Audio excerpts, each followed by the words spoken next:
In order to make cornbread, you will need flour, cornmeal, baking powder, baking soda, and salt, buttermilk, corn, brown sugar, eggs, and butter. Now this corn is fresh. It's from corn on the cob. I can do that because it is late summer and that's what's in season right now. If you need to use frozen corn kernels, that will work fine. You need about 3/4 of a cup per batch, and just make sure you let them thaw before you're ready to go. The other thing to take note of here is that this is a double batch. So if you're making a single batch of this, you will use half as much of all of these ingredients. So the first thing we'll do, so we're going to do it in 2 stages. We'll start with dry ingredients and then we'll move on to wet ingredients. This is pretty standard operating procedure for most baking routines.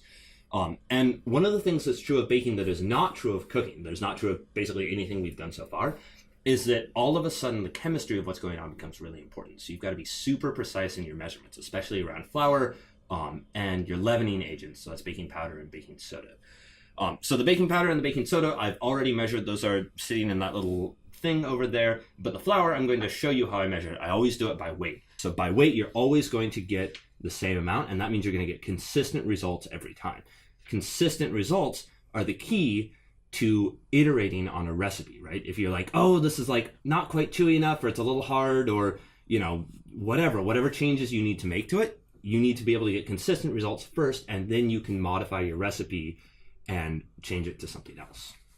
So for this, we're going to need 3 cups of flour, which works out to about 15 ounces. And we'll just take your flour, your cornmeal, 2 cups here, and your other stuff, salt, baking powder, baking soda. And we're going to whisk these together before we do anything else. And that will just help to make sure that we've got a really consistent, homogeneous mixture. It's easier to do this now than to do it once we've added the wet ingredients. So we take our brown sugar, our corn, get it out of there, our buttermilk, some of the most disgusting stuff I know of. Buttermilk is absolutely icky. It is supposed to look like that. And our 4 eggs. Note that we are omitting the butter here. We'll add that after. 2. If you have a big enough food processor, you can definitely do this in there. But not everybody does. Turns out, especially for a double batch like this, that takes up a lot of space, which is more than a lot of people have. So we're going to do it by hand, the old-fashioned way. And you just take your whisk.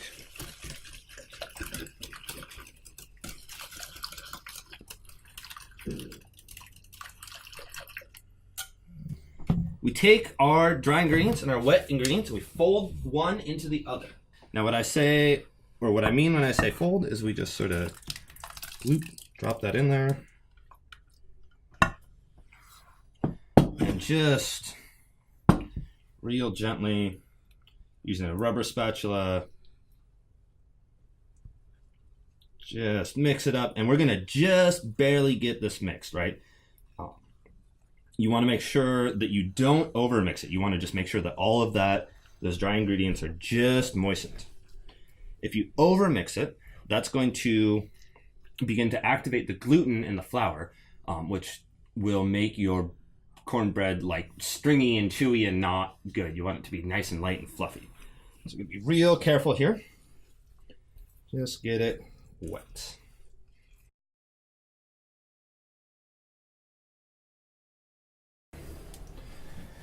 Now, last step, the butter. Part that makes it oh so delicious. So we're going to take this. This is butter that I've melted in the microwave beforehand, and we just drop it in. Melted it and cool. Now, a lot of people, they make cornbread that doesn't have real corn in it. And that I just find unacceptable, right? Like, you can just use cornmeal and that, like, you'll get sort of the taste. You'll almost get there, but, like, you got to have real corn in your cornbread. I'll tell you, there's nothing I love more in this world than that little pop of flavor you get with every little kernel of corn in there. Oh, it's just wonderful. So we're going to take the baking pan that we prepped in advance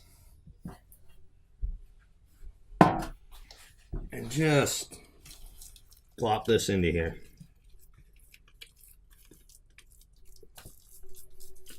And use your spatula to smooth it out. Nice and easy. And that ought to do. Now this will rise in the middle, so I always like to make sure that it's at least as thick at the sides as it is in the center, and a little bit thicker isn't going to hurt anything. Now this has been preheating to 400 degrees. We'll just pop it in here on top of Philip's pizza stone for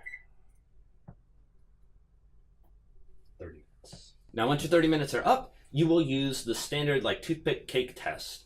So you'll take a toothpick, you'll stick it in about an inch from the center, and it should come up with a few crumbs on it. If it doesn't have crumbs on it yet, that means it's not done. It's still too liquid. And that's how you know.